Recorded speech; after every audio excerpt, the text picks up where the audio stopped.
Hi everyone, and welcome back to this channel where we talk all about healthy relationships, intimacy, and safety for adults with intellectual or developmental disabilities. My name is Aubrey Brinkley. I'm working on my doctorate in occupational therapy, and this is my capstone project.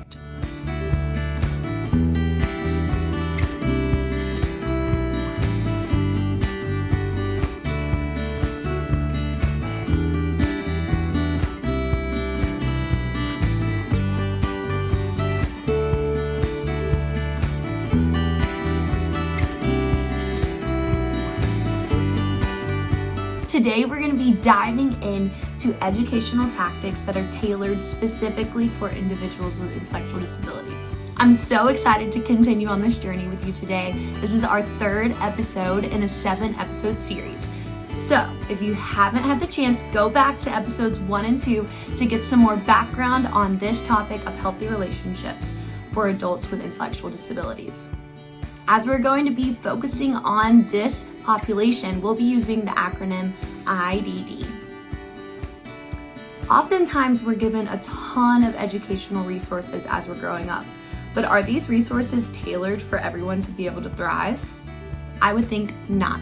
So today we're going to be talking through 4 different constructs that you can use for all people to thrive. These are great tactics for healthcare professionals, parents, educators, coaches, and individuals with intellectual disabilities yourself. So, these 4 constructs are called consistent cornerstones, sequencing strips, storyboards, and role playing. I'm pumped to get to teach you a little bit more about these things. So let's go ahead and get started.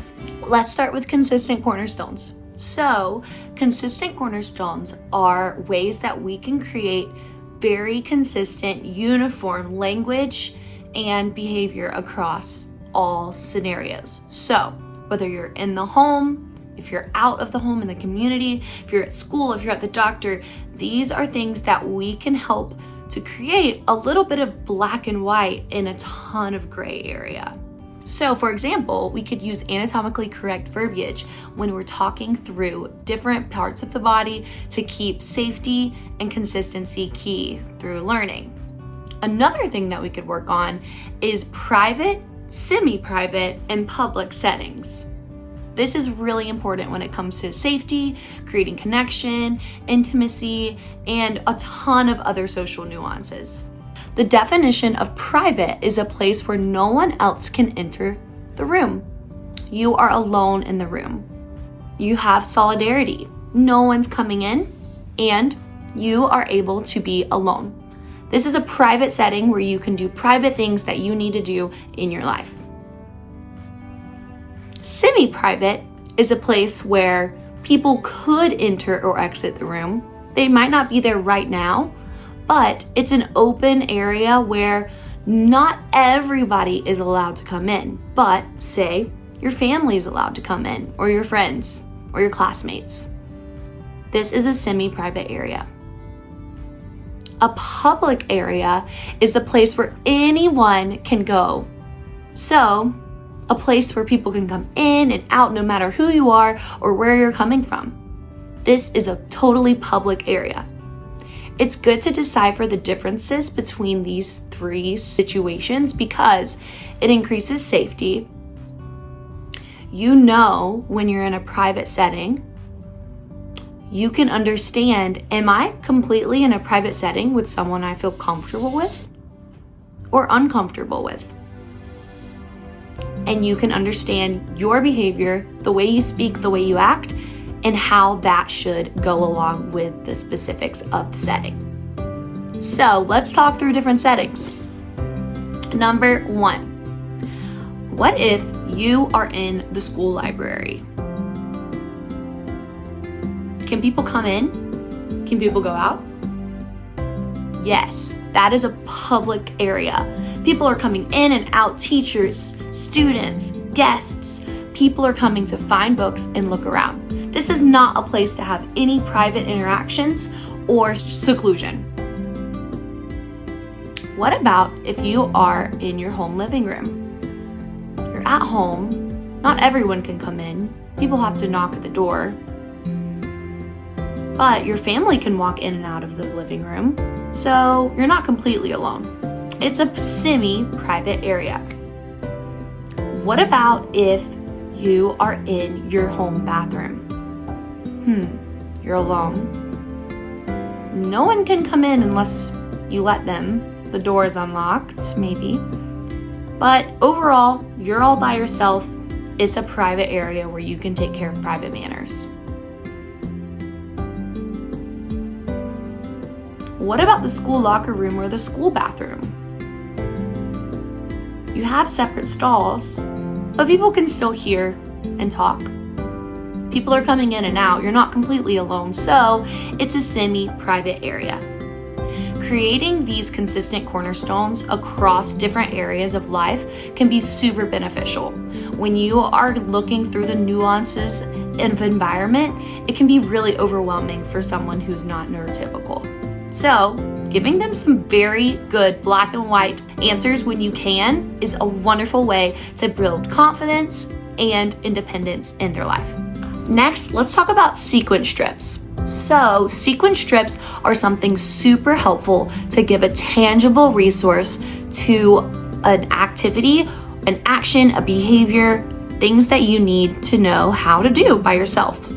These can be things such as meeting a new person, calling for help, putting on your shirt, donning a condom, putting on a pad.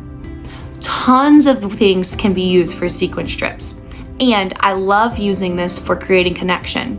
A lot of times social nuances are not built into our regular education system.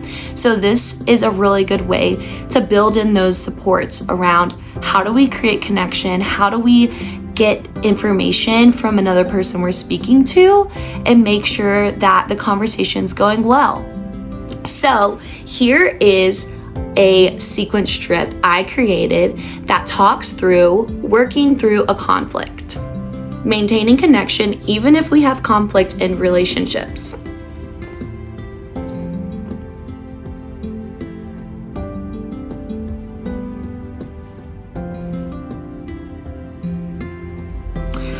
As you can see, this resource has numbers 1, 2, 3, 4, and 5. It gives you the steps of how to potentially work through a conflict. Step 1 says, I feel like something has been off. I wanted to connect with you.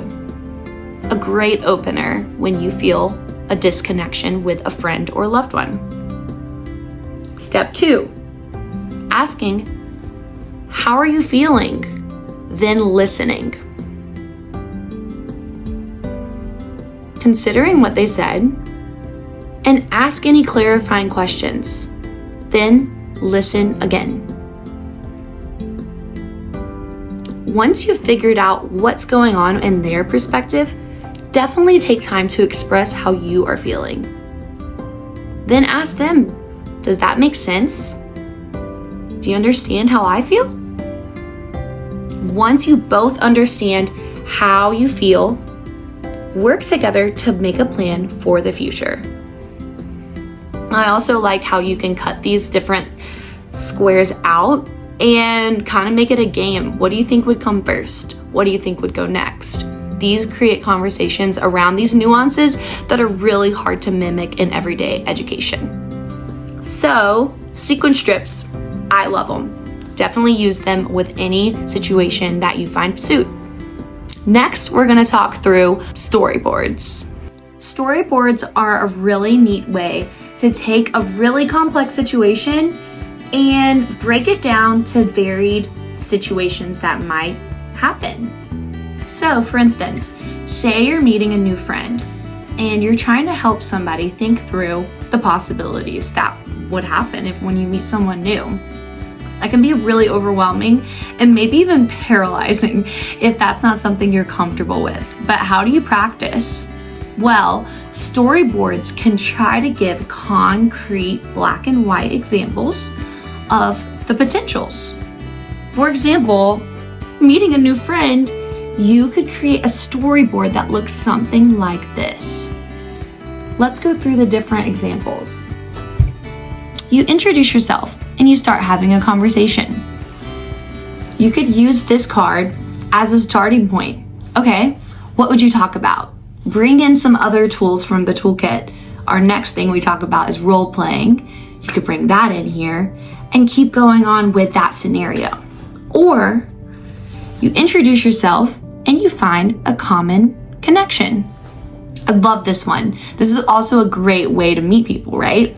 Try to figure out what they're into, where they're from.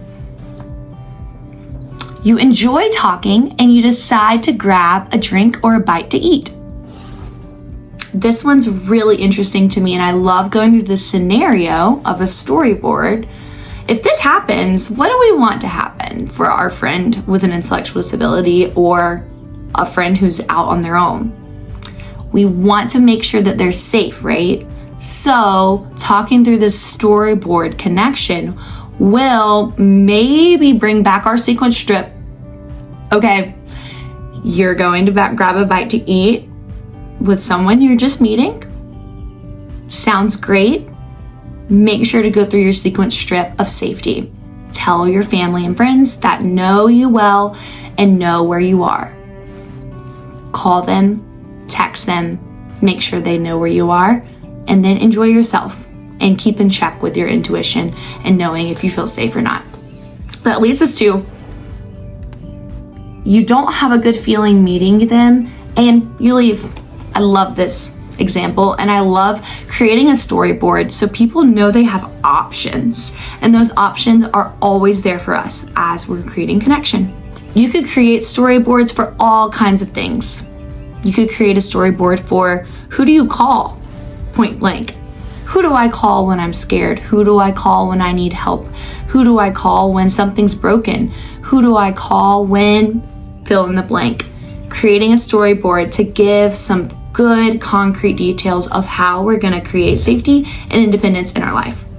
Finally, role playing is super popular when it comes to neurodivergent thinking and learning and creating a real reality where you have to respond and make sure that you feel comfortable to create the reality you need and want to be healthy and safe. So here's some ideas of some role playing activities you could do. Joining a new team, meeting a boss, a job interview, first day on the job, first day at school, telling someone they crossed a personal boundary, introducing yourself to a potential peer, asking someone on a date. These are all great role-playing activities that could be super beneficial for anyone, but especially our friends with IDD who love making sure that they are creating a scenario that they're feeling confident, safe, and are picking up on all those little nuances that may be a little more difficult to read. I hope that these 4 education tactics were super helpful for you guys. I'm excited to keep using these tools as we move forward through our series. We have 4 more episodes in this healthy relationship series. Next episode, episode 4, we will dive into social nuances and talking about social media and how to make sure that we're safe and feeling comfortable out there. Keep following along. Always reach out to me if you have any questions or thoughts at aubreybrinkleyotd@gmail.com. I love hearing from you guys, so please give me all your feedback and I will create curated playlists just for you guys. I am so grateful for your time, and let's keep making the world a greater place for all people to thrive together. Talk soon.